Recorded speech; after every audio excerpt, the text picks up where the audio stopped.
गजा को लेकर ट्रंप का प्लान क्या है? क्यों अरब लीग के देश इस प्लान से भड़क गए हैं और उनमें कितनी क्षमता बची है कि वे अमेरिका का विरोध भी कर पाएंगे?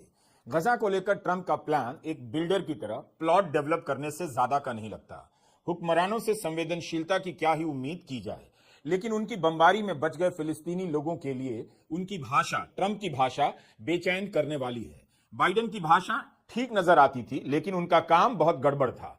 गजा पर बमबारी में पार्टनर और सप्लायर बन गए थे। ट्रंप की भाषा बाइडेन की तरह मुलायम नहीं है, लेकिन उनका काम। दोस्तों, इजराइल और फिलिस्तीन की जो जंग चल रही है एक लंबे समय से चली आ रही थी, लेकिन अभी फिलहाल में युद्ध विराम हो गया है। लेकिन अब दावा यह किया जा रहा है कि अमेरिका और इजराइल दोनों मिलकर अब फिलिस्तीन के ऊपर हमला करेंगे। तो क्या करने जा रहे हैं डोनाल्ड ट्रंप? अभी आप लोगों को पता है, हाल ही में अमेरिका के अंदर सत्ता बदली गई है। वहां पर जो बाइडेन थे, अब डोनाल्ड ट्रंप है। डोनाल्ड ट्रंप ने सीधे तौर पर फिलिस्तीन को लेकर जो बड़ी धमकी दी है दोस्तों, उसके बाद से कहीं ना कहीं अरब देशों के अंदर टेंशन देखने को मिल रही है। हमारे साथ वरिष्ठ पत्रकार मौजूद हैं, रवीश कुमार सर जी। वो बताएंगे कि आखिर डोनाल्ड ट्रंप के इरादे क्या हैं और अब अमेरिका फिलिस्तीन को लेकर इजराइल के साथ मिलकर क्या करने जा रहा है। आप लोग इस रिपोर्ट को देखिए। नमस्कार, मैं रवीश कुमार। गजा को लेकर ट्रंप का प्लान क्या है? क्यों अरब लीग के देश इस प्लान से भड़क गए हैं और उनमें कितनी क्षमता बची है कि वे अमेरिका का विरोध भी कर पाएंगे? गजा को लेकर ट्रंप का प्लान एक बिल्डर की तरह प्लॉट डेवलप करने से ज्यादा का नहीं लगता।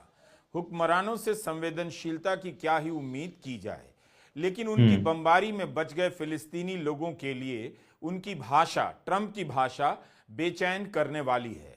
बाइडेन की भाषा ठीक नजर आती थी, लेकिन उनका काम बहुत गड़बड़ था। गजा पर बमबारी में पार्टनर और सप्लायर बन गए थे। ट्रंप की भाषा बाइडेन की तरह मुलायम नहीं है, लेकिन उनका काम बाइडेन से भी कुछ खास अलग नहीं। दोनों मिलकर इस तीसरे की ही योजना को आगे बढ़ाते नजर आ रहे हैं, जिनका नाम बेन्यामिन नेतन्याहू है। अमेरिका में सरकार बदल गई, लेकिन इस्राइल का प्रभाव नहीं बदला। अमेरिका जिस तरह से गजा को एक प्लॉट के रूप में देखता है, अंदाजा लगाया जा सकता है कि इस्राइल अमेरिका को किस रूप में देखता होगा। अगर राष्ट्रपति ट्रंप अपने प्लान पर आगे बढ़े तो अरब देश क्या कर लेंगे? क्या उनका विरोध उसी तरह से है जैसे उन्होंने इस्राइल के हमले के वक्त किया था और फिर लंबे समय के लिए चुप हो गए? कहीं ऐसा तो नहीं कि आज भले ही अरब के शिया सुन्नी देश एक स्वर में विरोध कर रहे हैं, लेकिन आगे चलकर बिना स्वर के नजर आने वाले हैं। ट्रंप के लिए कनाडा और गजा में कोई फर्क नहीं। कनाडा के बारे में कहते हैं अमेरिका का 51वां राज्य बना देंगे, और गजा के बारे में कहते हैं इसका मालिकाना हक अमेरिका के पास रहेगा, इसे विकसित करेंगे और यहां पर आरामगाह बनाएंगे, जिसे अंग्रेजी में रिसोर्ट कहते हैं। ट्रंप के पहले बाइडेन और खुद ट्रंप भी फिलिस्तीन और इस्राइल दोनों के स्वतंत्र अस्तित्व की बात किया करते थे, मगर नए राष्ट्रपति के रूप में ट्रंप ने यह बात छोड़ दी, इस विचार को ही त्याग दिया। वे इस बात के भी खिलाफ हो गए हैं कि फिलिस्तीनी गजा लौटें, बल्कि कहते हैं गजा मौत और विध्वंस की निशानी है। कोई यहां क्यों लौटना चाहेगा? उन्हें कैसे पता कि फिलिस्तीनी वहां नहीं लौटना चाहते? कोई भी जो जीवित है गजा और अपने घर पर लौटना ही चाहेगा। ट्रंप ने ऐसा क्यों कहा? क्या वे वाकई ऐसा करेंगे? और अगर करेंगे तब दुनिया क्या कर लेगी? लेकिन कोई ट्रंप से पूछे कि अगर फिलिस्तीनी लोग मौत और विध्वंस की निशानी गजा में नहीं लौटना चाहते हैं, तो ट्रंप साहब वहां जाकर रिसोर्ट क्यों बनाना चाहते हैं? क्यों बनाना चाहते हैं? मौज मस्ती करने के लिए जाएगा? क्या दुनिया इस बार भी गजा के साथ ये सब होते हुए चुपचाप देखेगी? और इस प्लान के विरोधी अलग अलग सवाल बहुत बड़ा है, जिस तरह से देखती रही है, जिस तरह से भुखमरी और जिस तरह से वहां पर जेनोसाइड किया गया, चल रहा है क्या ये अब दोबारा से देखा जाएगा? मतलब है ट्रंप के लिए गजा वही मायने रखता है जो नेतन्याहू के लिए रखता है। इस बात की उम्मीद तो नहीं थी कि ट्रंप गजा का मानवीय समाधान करेंगे, लेकिन शपथ ग्रहण से पहले युद्ध विराम की पहल से दुनिया ने यह जरूर देखा कि अमेरिका चाहेगा या चाहता तो गजा पर बमबारी रुक सकती थी। अमेरिका से बाहर युद्ध नहीं करने की बात करने वाले ट्रंप लंबे समय तक भरोसा नहीं बना सके कि वे युद्ध विरोधी हैं, दूसरे देशों में अमेरिकी हस्तक्षेप पसंद नहीं करते हैं। जल्दी ही ट्रंप गजा के प्लान की बात करने लगे और नेतन्याहू उसकी तारीफ में जुट गए। वैसे अमेरिका ने साफ कर दिया है कि गजा के फिर से निर्माण का पैसा अमेरिका नहीं देगा, इस इलाके में अपने मित्र देशों के साथ मिलकर काम करेगा। यानी जिस गजा को इसराइल ने बर्बाद किया उसी पर इसराइल और खर्चा करके बनाने को तैयार होगा। नेतन्याहू की तारीफ का मतलब ही है कि ट्रंप उनकी पसंद का काम कर रहे हैं। दोनों की भाषा एक नजर आती है। नेतन्याहू ने तारीफ करते हुए कहा कि क्या अब दोबारा से फिर ये जंग शुरू हो जाएगी जो भी सीज फायर हुआ है? विचार है, विचारों की क्रांति और क्रांतिकारी विचार दोनों का बड़ा बुरा हाल है। अगर किसी जगह पर महीनों बमबारी करने के बाद किसी तरह बचे हुए लोगों को वहां से विस्थापित करना क्रांतिकारी विचार है, तब क्रांति को सभी विचारों के नकली आवरण से निकालकर बाहर फेंक देना चाहिए। नोट करने वाली बात यही है कि अमेरिका गजा पर इसराइल के अधिकार की वकालत नहीं कर रहा, इसके बाद भी इसराइल की ही मर्जी चला रहा है। इस समय सीधे सीधे कब्जा करना या इसराइल का हिस्सा बना देना शायद ठीक ना लगे, इसलिए पहले ये लोग प्लॉट की तरह वहां इमारतें और रिसोर्ट डेवलप करना चाहते हैं ताकि बाद में इसराइल को हैंड ओवर कर दिया जाए। छोटा बाहुबली अक्सर आपके प्लॉट पर कब्जा करना चाहता है। उसने मोहल्ले में बवाल किया, मारपीट की, तबाही मचाई, तो उससे बचाने के लिए एक बड़ा बाहुबली सामने आता है, लेकिन प्लॉट पर कब्जा कर लेता है। हालात नहीं बदले, बस जो जमीन छोटे बाहुबली को जाने वाली थी वो बड़े बाहुबली के कब्जे में आ गई। कहानी इतनी ही है। ट्रंप गजा को प्लॉट की तरह देख रहे हैं। इस प्लान से आपको एक दूसरे प्लॉट क्रांति की याद आ रही है, या मैं दिला दूं, 370 हटाने के समय कितना कहा गया कि कश्मीर में बाहर के लोग प्लॉट नहीं ले सकते थे, लेकिन अब ले सकेंगे। प्लॉट के नाम पर कितने साल बीजेपी इस मुद्दे को भुनाती रही।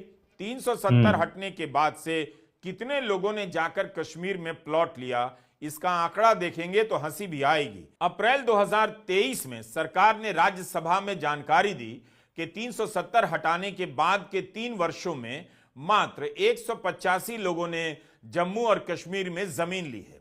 उन 3 वर्षों में लद्दाख में किसी ने भी जमीन नहीं ली। जिन्होंने जमीन ली उन्होंने उस पर घर बनाए या दुकान खोली, इसकी कोई जानकारी हमें नहीं मिली। कश्मीर में प्लॉट लेने के नाम पर जिस तरह के सपने सजाए गए, क्या अब ट्रंप भी उसी तरह के सपने सजा रहे हैं? ट्रंप के इन सपनों का खतरनाक पहलू यह है कि वे गजा की 20 लाख आबादी को गजा से बाहर कर देना चाहते हैं। इसराइल भी तो यही चाहता है। इस बीच ट्रंप की सबसे बड़ी उपलब्धि खतरे में पड़ती दिखाई दे रही है। हमास और इसराइल के बीच हुआ युद्ध विराम क्या टल सकता है? क्या अब यह खतरे में पड़ जाएगा? इस बात की आशंका तेज हो गई है। हमास की ओर से बयान आया है कि इसराइल युद्ध विराम की शर्तें नहीं निभा रहा, इसलिए हमास बंधकों की रिहाई की अगली तारीख टाल रहा है। शनिवार को 3 बंधकों की रिहाई के बदले इस्राएली जेलों से फिलिस्तीनियों को रिहा किया जाना है, मगर अब यह पूरी डील सवालों के घेरे में है।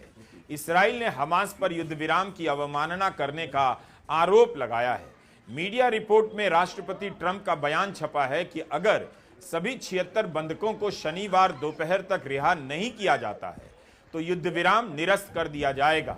ट्रंप ने कहा कि एक यानी कि सीधे तौर पर अमेरिका इसमें इन्वॉल्व होगा। सभी को एक साथ रिहा किया जाना चाहिए, मगर ये मेरी राय है। इसराइल चाहे तो अलग मत रख सकता है। अगर बंधक रिहा नहीं हुए तो तबाही आने वाली है। जब पूछा गया क्या इसका मतलब है इसराइल फिर से हमला करेगा, ट्रंप ने जवाब दिया, हमास और सबको पता चल जाएगा मेरा क्या मतलब है। अगर युद्ध विराम खत्म हो गया तो क्या फिर से स्थिति वहीं पहुंच जाएगी जहां 1 महीने पहले थी? अभी तो युद्ध विराम के 2 और चरण बाकी हैं। पहला भी पूरा नहीं हुआ और ट्रंप दुनिया भर के अमीरों को गजा के समुद्र के किनारे रिसोर्ट के सपने दिखा रहे हैं। ट्रंप ने रविवार को फॉक्स टीवी के एंकर ब्रेट बेयर से कहा कि उनके पास गजा के लिए जो प्लान है उसमें गजा का मालिकाना हक उनके पास होगा। इसे भविष्य का रियल एस्टेट प्रोजेक्ट बनाएंगे।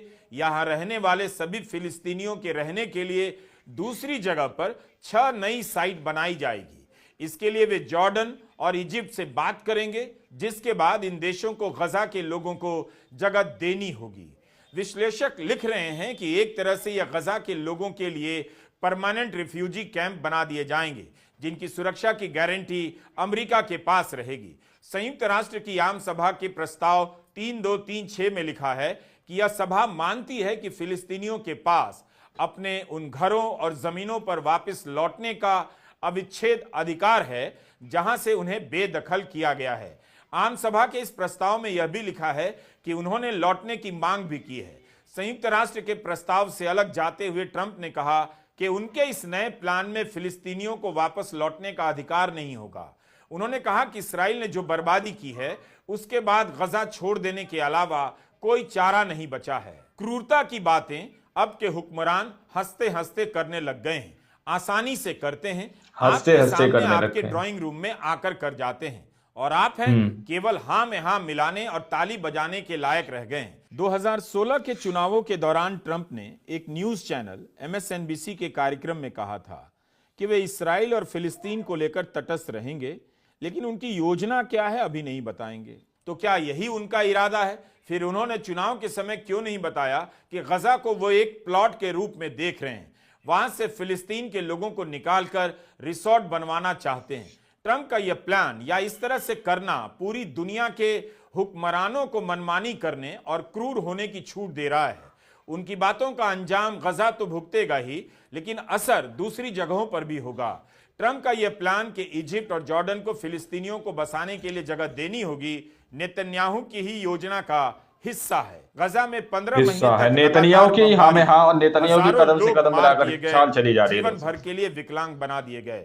संयुक्त राष्ट्र का आंकड़ा है कि स्कूलों और अस्पतालों समेत यहाँ की 60% इमारतें नष्ट की जा चुकी हैं। तो आप लोगों ने इस वीडियो को शुरू से आखिर तक देखा। वीडियो के अंदर साफ तौर पर आप लोग समझ सकते हैं कि किस तरह से डोनाल्ड ट्रंप के ये इरादे हैं कि वहां पर रिसोर्ट बना दिया जाए, आरामगाह बना दी जाए, जहां पर लोग घूमने आएंगे। आप लोग समझ सकते हैं जो इस्राइल चाहता है वही डोनाल्ड ट्रंप के स्वर देखने को मिल रहे हैं। डोनाल्ड ट्रंप के भी वही इरादे देखने को मिल रहे हैं। अब सवाल तो ये पूछा जा रहा है दोस्तों, क्या दोबारा से गाजा के अंदर फिर से एक तबाही का मैदान देखने को मिलेगा? क्या फिर से गाजा के अंदर एक बड़ी जंग छिड़ सकती है दोस्तों?